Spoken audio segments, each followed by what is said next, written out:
আসসালামু আলাইকুম। আশা করি সবাই ভালো আছেন। বাংলাদেশের এখন যে সমস্যাগুলো রয়েছে তার ভিতরে একটা সমস্যা রয়েছে, সেটা হলো খাদ্যে হেভি মেটালের সমস্যা। হেভি মেটাল কি?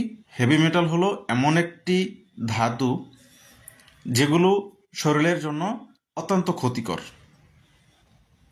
এবং এই যে হেভি মেটাল শরীরে যদি বেশি দিন প্রবেশ করে তাহলে মানুষের বিভিন্ন ধরনের সমস্যার সৃষ্টি হয়ে থাকে বা অসুস্থ হওয়ার ঝুঁকি বেশি থাকে। হেভি মেটাল সবচেয়ে বেশি যে জিনিসটা মানবদেহের ভিতরে প্রবেশ করে যে খাদ্যের মাধ্যমে, সেটা হলো পাস্তুরিত তরল দুধ। অর্থাৎ আমাদের বর্তমান প্রেক্ষাপটে বাংলাদেশে যে সকল পাস্তুরিত তরল দুধ প্রক্রিয়াজাতকরণ কোম্পানি রয়েছে সেগুলো স্বয়ংসম্পূর্ণ নয়, এবং তাদের দুধের মধ্যে হেভি মেটালের আধিক্যতা অনেক বেশি, যেটা পান করলে শরীরের ক্ষতি হয়। এবং সবচেয়ে বেশি ঝুঁকিতে রয়েছে শিশু এবং বৃদ্ধরা। যারা নিয়মিতভাবে পাস্তুরিত তরল দুধ শরীরে গ্রহণ করে তাদের ক্ষেত্রে এই সমস্যা বেশি দেখা যায়। এখন এখন হেভি মেটাল বলতে কি বোঝায়? হেভি মেটাল হচ্ছে প্রাকৃতিকগতভাবে এমন কিছু ভারী ধাতু যেগুলো শরীরের জন্য ক্ষতিকর। উদাহরণস্বরূপ যদি বলি, আর্সেনিক, সীসা, তারপর পাথর, এই ধরনের কেমিক্যাল যেগুলো প্রকৃতির সাথে মিশে থাকে এবং যেগুলো শরীরের ভিতরে প্রবেশ করে। আর্সেনিক আছে তার ভিতরে অন্যতম। এখন এগুলো কিভাবে, যেমন পাস্তুরিত তরল দুধের ক্ষেত্রে কিভাবে আমাদের শরীরে এগুলো হেভি মেটালটা আসতে পারে? আচ্ছা, এখন কোনো গরুকে বা কোনো গাভীকে যদি আপনি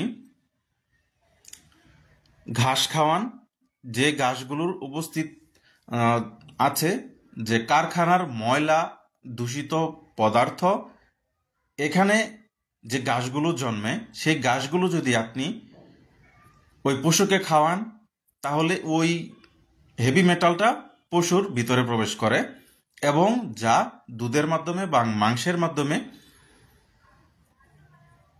এটা অ্যাবজর্ব করে। এখন কোনো রাসায়নিক কেমিক্যালের মাত্রাও হতে পারে এই যে পশুর ভিতরে বা দুধের মাধ্যমে হেভি মেটালটা শুষে নেয় বা থাকে। এরপর ওই জিনিসটা যদি মানুষের খাদ্যে বা নিয়মিত গ্রহণ করে, ওইখান থেকে মানুষের শরীরে প্রবেশ করতে পারে।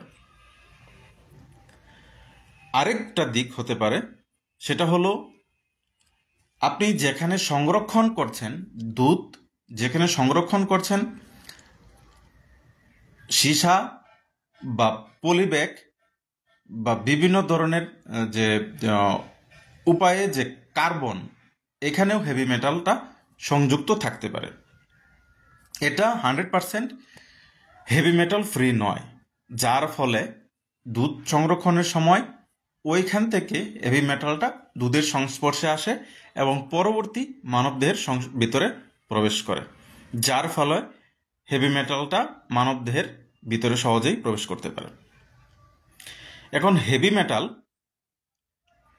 বেশি দিন যদি আপনি মানে এই ধারাবাহিকভাবে যদি আপনি শরীরে গ্রহণ করেন তাহলে আপনার কি ধরনের ক্ষতি হতে পারে?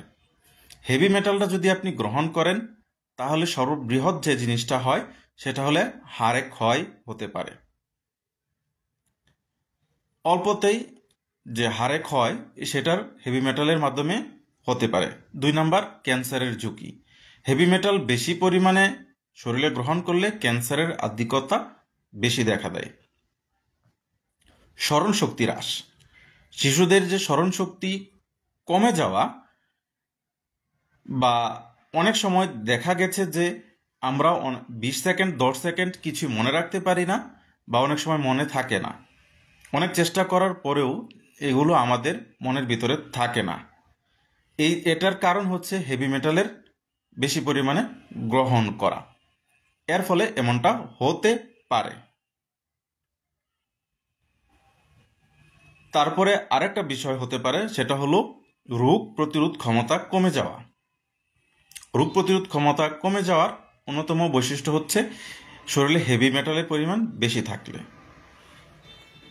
কোনো ঘা না শুকানো, এটাও হচ্ছে হেভি মেটালের কারণে হতে পারে। বা পরবর্তীতে আরও বেশি পরিমাণে অন্যান্য রোগ বেলায় শরীরে সংক্রামিত হতে পারে বা ক্যান্সার হতে পারে। এই যে যে উপসর্গ রয়েছে, এই উপসর্গগুলো সবচেয়ে বেশি দেখা যাচ্ছে হেভি মেটালের কারণে। এখন হেভি মেটালটা এটা আসলে যদি আপনি তাপ প্রয়োগ করেন তাহলে হেভি মেটাল সম্পূর্ণভাবে ফ্রি হয় না, এটা থেকেও থাকে। অর্থাৎ আপনি যদি আমি বারবার দুধের বিষয়টা বলছি শেখার কারণ বাংলাদেশে বেশি এখন যে পরিমাণে হেভি মেটালটা আসছে বা গ্রহণ হচ্ছে সেটা হচ্ছে দুধের মাধ্যমে। আসলে যে দুধগুলো পাওয়া যাচ্ছে সেটা যে আসলে প্রথমত কথা হলো যে 100% পিওর কিনা, মানে হেভি মেটাল পরে কিন্তু তার আগে 100% পিউরিটি কিনা সেটাই হচ্ছে প্রশ্নের বিষয়। তারপরে হচ্ছে হেভি মেটাল কি পরিমাণ আছে। এখন রাসায়নিকভাবে যদি দুধের আধিক্যতা বানানো হয় সেক্ষেত্রেও কিন্তু হেভি মেটালটা চলে আসে। অর্থাৎ দুধ যদি পিউরিফাইড না হয়, রাসায়নিকভাবে যদি মিশ্রণ করা হয় তাহলে সেখান থেকেও কিন্তু হেভি মেটাল চলে আসতে পারে। আর হেভি মেটালটা যখন আপনি দুধ গরম করবেন বা জাল দিবেন, ফুটাবেন, পরিপূর্ণভাবে হেভি মেটালটা দূর হবে না। এটা একটা ভয়ঙ্কর বা উদ্বেগজনক বিষয়। শিশুর মানসিক বিকাশ গ্রস্ত বাধা পাওয়া হেভি মেটালের অন্যতম একটা বিষয়। মেলামাইনের আধিক্যতা থাকতে পারে, এটাও হচ্ছে হেভি মেটালের ভারী আরেকটা ধাতু। সুতরাং আমরা যে খাচ্ছি বা পান করছি, পান করার আগে বা খাওয়ার আগে আমাদের দেখতে হবে যে হেভি মেটাল ফ্রি কি না। আর যদি আমরা বেশি পরিমাণে যদি আমাদের হাতে আসলে কিছু করার নেই, কারণ আমাদের চারপাশে ভেজাল পণ্যে বা খাদ্যে বেশি পরিমাণে রয়েছে, আমরা খাওয়ার আগে ডেট দেখব এবং বিএসটিআই অনুমতি ও স্বীকৃত আছে কিনা সেগুলো পরীক্ষা করব। তারপরেও আমরা যা পান করি বা খাচ্ছি তা আমাদের দেখতে হবে, আমাদের নিজেই সচেতন থাকতে হবে। এটাই হচ্ছে হেভি মেটাল থেকে যে সচেতনতা নিজেকে নিজেই করতে হবে। সবাই ভালো থাকবেন এবং সুস্থ থাকবেন। আসসালামু আলাইকুম।